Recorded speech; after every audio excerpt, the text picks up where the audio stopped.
Hello दोस्तों, स्वागत है एक नई वीडियो में। और आज हम लोग देखने वाले हैं क्लास 10 का हिंदी का top 10 most VVI subjective questions, जो कि आप लोगों के जैक बोर्ड 2025 में देखने को मिलेगा क्लास 10 का। तो और जो भी इस चैनल पर नए हैं वो चैनल को सब्सक्राइब कर लीजिए, ताकि और भी इस प्रकार की वीडियो आप लोग देख पाएँ। और यदि वीडियो पसंद आए तो वीडियो को लाइक कीजिए और अपने दोस्तों के बीच शेयर ज़रूर कीजिएगा। और आप लोगों का जो हिंदी का एग्ज़ाम हुआ था पिछले बार, वो कैंसल हो गया था। इसके बाद जो है वो हिंदी का जो एग्ज़ाम है वो 7 मार्च 2025 को होने वाला है, आप लोगों को पता होगा। तो चलिए आज हम लोग top 10 most VVI subjective questions को देखने वाले हैं। पार्ट 1 में आज हम लोग पार्ट 1 देखेंगे। इसके बाद नेक्स्ट वीडियो में हम पार्ट 2 डाल देंगे। और यदि आप लोग पार्ट 1 और पार्ट 2 ये सब दोनों वीडियो आप लोग देख लेते हैं, तो आप लोगों के जो एग्ज़ाम है वो लगभग प्रश्न देखने को मिलेंगे। तो आप लोग वीडियो शुरू से लेकर अंत तक ज़रूर देखिएगा। तो चलिए देर न करते हुए वीडियो को शुरू करते हैं। तो पहला क्वेश्चन है हमारे पास, और पहला क्वेश्चन बोल रहा है कि गोपियों के अनुसार राजा का धर्म क्या होना चाहिए। तो इसका आंसर हो जाएगा कि गोपियों के अनुसार राजा का धर्म निम्न प्रकार होना चाहिए। यदि कोई क्वेश्चन हिंदी में इस प्रकार दिया रहता है तो आप लोग इसको पहले इस तरह लिखिए, जैसे गोपियों के अनुसार राजा का धर्म क्या होना चाहिए, तो आप लोग इस तरह लिखिएगा कि गोपियों के अनुसार राजा का धर्म निम्न प्रकार होना चाहिए। और आप लोग पॉइंट बाय पॉइंट आप लोग लिखिएगा, ताकि इससे क्या होता है कि एग्जामिनर जब कॉपी चेक करता है तो अच्छे पॉइंटों में लिखा रहता है, तो उससे अच्छे से उनको देखने में भी सुविधा होता है और उस तरह के नंबर भी अच्छे मिलते हैं। तो चलिए इस तरह पॉइंट हम लोग देखते हैं। तो पहला पॉइंट बोल रहा है कि राजा को सत्य, धर्म और न्याय का पालन करना चाहिए। राजा को सत्य, धर्म और न्याय का पालन करना चाहिए। फिर पॉइंट दूसरा है, राजा को प्रजा के प्रति न्याय और करुणा का व्यवहार करना चाहिए। पॉइंट 3 बोल रहा है कि राजा को प्रजा को अन्याय से बचाना चाहिए और उन्हें सताए जाने से रोका जाना चाहिए। राजा का क्या कार्य हो सकता है? वो राजा का कार्य होता है कि प्रजा को जो है वो अन्याय अन्याय से बचाना चाहिए और उन्हें सताया जाने से रोकना चाहिए, मतलब उनको जो सता रहा है उसको रोका जाना चाहिए। फिर पॉइंट चौथा है, पॉइंट चौथा बोल रहा है कि राजा को अपनी प्रजा की भलाई और सुरक्षा का ध्यान रखना चाहिए। राजा जो है वो अपनी प्रजा की भलाई करना चाहिए और सुरक्षा का ध्यान रखना चाहिए, ताकि अ, इस प्रकार ही राजा का धर्म होता है। फिर पॉइंट 5 है कि राजा को नीति से राजधर्म का पालन करना चाहिए। राजा को नीति से राजधर्म का पालन करना चाहिए। तो ये थे 5 पॉइंट्स। तो आप लोग 5 पॉइंट्स इनको आप लोग आज रखिएगा। तो फिर बढ़ते हैं नेक्स्ट क्वेश्चन की ओर, क्वेश्चन नंबर 2। और क्वेश्चन नंबर 2 है कि लक्ष्मण ने वीर योद्धा की क्या क्या विशेषताएं बताई। तो चलिए इसका आंसर देखते हैं। तो आंसर में आप लोग इसी तरह लिखिएगा कि लक्ष्मण ने वीर योद्धा की निम्नलिखित विशेषताएं बताएं। तो आप लोग पॉइंट बाय पॉइंट जरूर लिखिएगा। तो चलिए पहला पॉइंट है कि वीर पुरुष स्वयं अपनी वीरता का बखान नहीं करते, अपितु वीरतापूर्ण कार्य स्वयं वीरों का बखान करते हैं। इसका मतलब है कि वीर पुरुष जो है वो अपनी वीरता का जो है वो प्रदर्शन नहीं करते हैं, बल्कि वे लोग जो है वो स्वयं वीर होते हैं, जिसके कारण वे लोग खुद प्रदर्शित हो जाते हैं कहीं ना कहीं। ठीक है, तो इसके बाद फिर पॉइंट दूसरा है कि वीर पुरुष स्वयं पर कभी अभिमान नहीं करते। वीर पुरुष जो है वो स्वयं पर कभी अभिमान नहीं करते हैं। फिर पॉइंट तीसरा है कि वीर पुरुष किसी के विरुद्ध गलत शब्दों का प्रयोग नहीं करते हैं। इसके बाद फिर चौथा पॉइंट है कि वीर पुरुष दीनहीन, ब्राह्मण व गायों, दुर्बल व्यक्तियों पर अपनी वीरता का प्रदर्शन नहीं करते हैं। वीर पुरुष जो है वो दीनहीन, ब्राह्मण, गायों और दुर्बल व्यक्तियों पर अपनी वीरता का प्रदर्शन नहीं करता है। फिर 5वां पॉइंट है कि वीर पुरुष धैर्यवान और चतुर होते हैं। वीर पुरुष जो है वो धैर्यवान और चतुर होते हैं। पॉइंट नंबर 6 है वीर पुरुष दूसरे वीरों का सम्मान और आदर देते हैं। वीर पुरुष जो है वो दूसरे वीरों को भी सम्मान और आदर देते हैं। ठीक है, तो आप लोग ये 6 पॉइंट आप लोग याद रखिएगा। फिर नेक्स्ट क्वेश्चन है क्वेश्चन नंबर 3। क्वेश्चन नंबर 3 है, क्वेश्चन नंबर 3 बोल रहा है कि साहस और शक्ति के साथ विनम्रता हो तो बेहतर है। इस कथन पर अपना विचार लिखिए। तो इसका आंसर हो जाएगा कि साहस और शक्ति के साथ विनम्रता हो तो बेहतर है। इसके निम्नलिखित विचार हैं। ठीक है, तो पहला विचार जो है या पहला पॉइंट आप लोग जो बोलिएगा तो है कि विनम्रता व्यक्ति की उदंडता और घमंड को कम करती है। विनम्रता जो है वो व्यक्ति की उदंडता और घमंड, व्यक्ति में जो उदंड होता है और जो घमंड होता है वो कम करता है। कौन? विनम्रता। ठीक है, इसके बाद पॉइंट दूसरा है कि विनम्र व्यक्ति अपनी विनम्रता से शत्रु के क्रोध को शांत कर देता है। ठीक है, विनम्र व्यक्ति जो है वो अपनी विनम्रता से शत्रु के क्रोध को शांत कर देता है। फिर पॉइंट नंबर तीसरा है कि विनम्रता के अभाव में व्यक्ति उदंड हो जाता है। यदि कोई व्यक्ति में विनम्रता ना हो तो वो व्यक्ति जो है वो उदंड हो जाता है और अपनी शक्ति का दुरुपयोग करने लगता है। तो आप लोग इसको भी याद रखिएगा। फिर है नेक्स्ट 4 पॉइंट। चौथा पॉइंट बोल रहा है कि परशुराम और लक्ष्मण के उदाहरण इस बात का सबूत है कि साहस और शक्ति के साथ विनम्रता होना बेहतर होता है। जैसे परशुराम जो है वो विनम्र व्यक्ति थे और लक्ष्मण जो है वो क्रोधी व्यक्ति थे। ठीक है, तो इस बात का सबूत है कि साहस और शक्ति के साथ विनम्रता भी होना बेहतर होता है। फिर पॉइंट 5 है विनम्र व्यक्ति मानसिक रूप से जल्दी विचलित नहीं होता है और अपना धैर्य नहीं खो बैठता है। ठीक है, तो विनम्र व्यक्ति जो है वो मानसिक रूप से जल्दी विचलित नहीं होता है, मतलब भटकता जल्दी नहीं है और अपना धैर्य नहीं खोता है। ठीक है, तो आप लोग इसको याद रखिएगा 5 पॉइंट्स। इसके बाद फिर है क्वेश्चन 4 जो है देखते हैं क्वेश्चन 4। तो क्वेश्चन 4 जो है बोल रहा है कि कवि ने जो सुख का सपना देखा था उसे कविता में किस रूप में अभिव्यक्त किया है। तो इसका आंसर देखते हैं। तो आंसर में है क्या कि कविता में कवि ने कहा है कि उसने जो सुख का सपन देखा वह तो उसका कभी हुआ ही नहीं। जो कविता में जो कवि थे उस जो सपना जो देखा था वो उसका कभी हुआ ही नहीं। वह सुख के आसपास आने से पहले ही चला गया, जिसके कारण उसके जीवन में दुख रहा। उसका जो सुख है वो आसपास आने से पहले ही कहीं चला गया है, जिसके कारण उसके जीवन में जो है वो दुख आ रहा है या दुखी है। उसके जीवन में सुनहरे क्षणों का वह कैसे याद करे जब उसके जीवन में वह आने से पहले ही मुस्कुराते हुए वापस चले गए।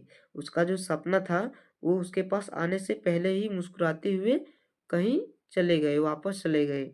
वह इस बात से बहुत दुखी रहता है कि किस प्रकार कुछ लोगों के जीवन में अच्छे पलों का भरमार रहता है। तो वो दुखी है कि बहुत सारे लोगों के जीवन में बहुत सारे खुशियाँ भी होते हैं और अच्छे पल भी होते हैं, सिर्फ पलों का भरमार रहता है जो कि मेरे पास नहीं है, वो कवि कहते हैं। तो आप लोग इसको भी याद रखिएगा, बहुत ही वीवीआई क्वेश्चन है। ठीक है, तो फिर नेक्स्ट क्वेश्चन है क्वेश्चन नंबर 5। क्वेश्चन नंबर 5 बोल रहा है कि कवि की आंख फागुन की सुंदरता से क्यों नहीं हट रही है। तो ये जो क्वेश्चन है बहुत ही वीवीआई क्वेश्चन है, आप लोग इसको याद रखिएगा। तो चलिए इसका आंसर देखते हैं।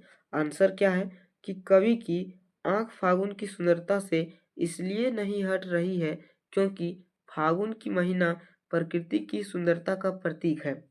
आप लोगों को पता ही होगा कि फागुन का जो महीना है वो प्रकृति का सुंदरता का प्रतीक है।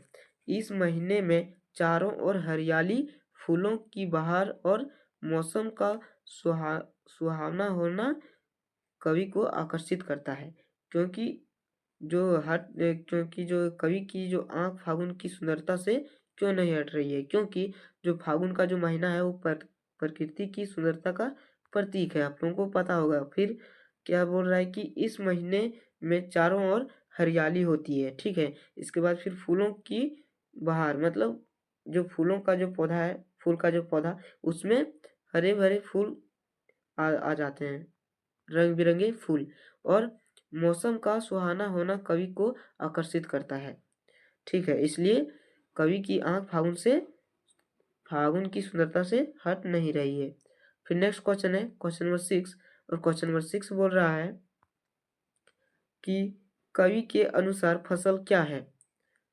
तो चलिए इसका आंसर देखते हैं। आंसर है कि कवि नागार्जुन के अनुसार फसल पानी, मिट्टी, धूप, हवा और मानव श्रम का मिला जुला रूप है। यह प्रकृति और मनुष्य के सहयोग का नतीजा है। कवि ने फसल को हजार हजार खेतों की मिट्टी का गुणधर्म भी कहा है।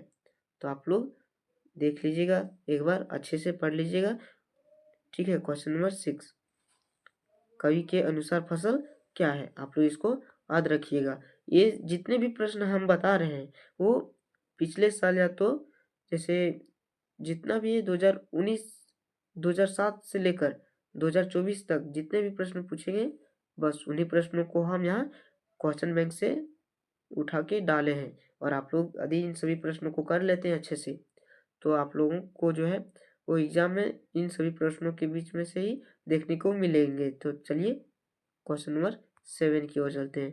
क्वेश्चन नंबर 7 जो है वो बोल रहा है कि संगीतकार किन किन रूपों में मुख्य गायक या गायिकाओं की मदद करते हैं। तो इसका जो आंसर हो जाएगा, चलिए देखते हैं। संगीतकार निम्नलिखित रूपों में मुख्य गायक या गायिकाओं की मदद करते हैं। तो कैसे, तो पॉइंट बाय पॉइंट इसको लिखेंगे। तो पहला पॉइंट जो है वो बोल रहा है कि गायक या गायिका के स्वर में मधुरता भरते हैं। फिर पॉइंट दूसरा है कि गायक गायिकाओं को सही सुर याद दिलाते हैं, ठीक है। इसके बाद पॉइंट तीसरा है कि गायक गायिका की थकी हुई आवाज को बल देते हैं। फिर चौथा पॉइंट है कि गायक गायिका को बुलंदी पर पहुंचाने में मदद करते हैं। फिर पांचवा पॉइंट जो है वो देखते हैं। पांचवा पॉइंट बोल रहा है कि गायक और गायिकाओं के सुर में सुर मिलाकर उसके प्रभाव को बढ़ाते हैं, ठीक है। तो आप लोग इसको अच्छे से याद कर लीजिएगा। और फिर क्वेश्चन 8 है नेक्स्ट क्वेश्चन। क्वेश्चन 8 बोल रहा है कि सेनानी ना होते हुए भी चश्मे वाले को लोग कैप्टन क्यों कहते थे। ये बहुत ही ज़्यादा वीवीआई क्वेश्चन है। ये परीक्षा में बहुत बार पूछे गए हैं, बहुत बार। तो चलिए इसका आंसर देखते हैं। सेनानी ना होते हुए भी चश्मे वाले को लोग कैप्टन इसलिए कहते थे क्योंकि वह एक देशभक्त था और अपने व्यवहार में सेनानी जैसा था। वह नेताजी सुभाष चंद्र बोस के प्रति अपनी श्रद्धा प्रकट करता था और उनकी मूर्ति पर चश्मा लगाता था। तो ये जो क्वेश्चन है वो बहुत ही वीवीआई क्वेश्चन है, आप लोग इसको अच्छे से देख लीजिएगा, ठीक है। फिर है क्वेश्चन नंबर 9। और क्वेश्चन नंबर 9 बोल रहा है कि बाल गोविंद भगत की दिनचर्या लोगों के अचरज का कारण क्यों थी। बाल गोविंद भगत की दिनचर्या लोगों का अचरज का कारण क्यों थी, ठीक है। तो चलिए इसका आंसर देखते हैं। तो इसका आंसर हो जाएगा कि बाल गोविंद भगत की दिनचर्या लोगों के अचरज का कारण निम्नलिखित थे। तो आप लोग इस तरह के लिख लीजिएगा। इसके बाद फिर पॉइंट बाय पॉइंट लिख लीजिए, ठीक है। तो पहला पॉइंट है कि वे सुबह अंधेरे उठते थे, मतलब वो जो है वो बहुत ही भोर में ही उठ जाते थे, ठीक है। इसके बाद फिर पॉइंट दूसरा है कि वे गांव से 2 मील दूर नदी पर स्नान के लिए जाते थे। वो भोर में ही उठ के वे गांव से जो है वो 2 मील दूर एक नदी स्थित रहता था, जहाँ वो स्नान के लिए हर रोज जाते थे। फिर तीसरा पॉइंट है, वे वापसी में पोखर के ऊंचे स्थान पर खंजड़ी बजाते हुए गीत गाते थे। वो रोज जो है वो अपने गांव के पोखर के ऊंचे जो स्थान होता है वहां पर खंजड़ी बजाते थे। फिर चौथा पॉइंट है कि वे झूठ ना बोलते थे और खराब व्यवहार करते थे। जो बाल गोविंद भगत थे वो कभी झूठ नहीं बोलते थे और वे जो है वो खराब व्यवहार करते थे। फिर पांचवा पॉइंट बोल रहा है कि वे किसी की चीज को नहीं छूते थे। वो किसी चीज के नहीं छूते थे, किसी भी चीज को नहीं छूते थे और किसी की चीज को भी नहीं छूते थे। और फिर 6 पॉइंट है कि वे किसी दूसरे के खेत में सोच तक करने नहीं जाते थे। ठीक है, तो आप लोग ये भी क्वेश्चन जो है वो बहुत ही वीवीआई क्वेश्चन है, क्योंकि ये भी प्रश्न बहुत बार पूछे गए हैं। जितने भी प्रश्न हैं वो सभी कभी ना कभी पूछे गए हैं। तो आप लोग ज़्यादा से ज़्यादा ये सब पूछे गए हैं, इसलिए हम क्वेश्चन बैंक से उठा के यहाँ डाले हैं। तो आप लोग यदि वीडियो पर नए हैं तो वीडियो को लाइक कर दीजिएगा और चैनल पर नए हैं तो चैनल को सब्सक्राइब कर दीजिएगा। तो चलिए लास्ट क्वेश्चन है, जो कि 10 क्वेश्चन है, लास्ट है 10वां क्वेश्चन। और 10वां क्वेश्चन बोल रहा है कि भोलानाथ अपने साथियों को देखकर सिसकना क्यों भूल जाता है। तो चलिए इसका आंसर देखते हैं। आंसर है कि भोलानाथ अपने साथियों को देखकर सिसकना भूल जाते हैं, इसके निम्नलिखित कारण हैं। तो आप लोग इस तरह के जरूर लिखिएगा, इसके बाद पॉइंट बाय पॉइंट लिख लीजिएगा। तो पहला पॉइंट है कि उन्हें अपने साथियों के साथ खेलकूद करना अच्छा लगता है। फिर जो भोलानाथ है वो अपने साथियों के साथ खेलने में उसको अच्छा लगता है। किसी को भी अपने साथियों के साथ खेलने में अच्छा लगेगा, चाहे वो आप रहे या भोलानाथ। फिर क्वेश्चन पॉइंट दूसरा है कि उनके साथ रहने से उन्हें सुरक्षा और खुशी महसूस होती है। भोलानाथ जो है वो अपने साथियों के साथ खेलने में उसको कैसा सुरक्षा महसूस होता है और खुशी। ठीक है, इसके बाद फिर तीसरा पॉइंट है कि उनके साथ रहने से उनकी उदासी और सिसकने की भावना दूर हो जाती है। उनके साथ रहने की जो उदासी है, उस सिसकने की जो भावना है वो दूर हो जाती है। वो अपने दोस्तों को जब भी वो देखता है वो सिसकना क्या तो अपने दुख को भी भूल जाता है और फिर रहने में उसको उदासी और सिसकने की भावना दूर हो जाती है। ठीक है, फिर है चौथा पॉइंट बोल रहा है कि उनके साथ रहने से उन्हें आनंद मिलता है। अपने साथियों के साथ उन्हें मतलब भोलानाथ जो है वो अपने साथियों के साथ रहने में उसे मजा आता है और उसे आनंद मिलता है। फिर 5वां पॉइंट है कि उनके साथ रहने से वह खेल का मजा उठाने लगता है।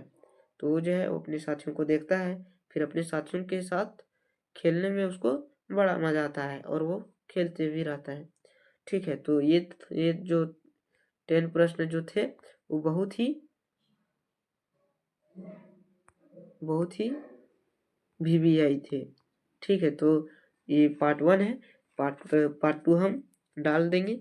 ठीक है, तो आप लोग पार्ट 1 और पार्ट 2 जरूर देखिएगा, क्योंकि अगर आप लोग इन सभी प्रश्नों को देख लेते हैं तो बुक से जितने भी प्रश्न लगभग एग्जाम में आएंगे वो इसी से मैच करेंगे। तो ठीक है, तो आप लोग वीडियो देख लीजिएगा। तो मिलते हैं अगले वीडियो में, तब तक के लिए जय हिंद, वंदे मातरम।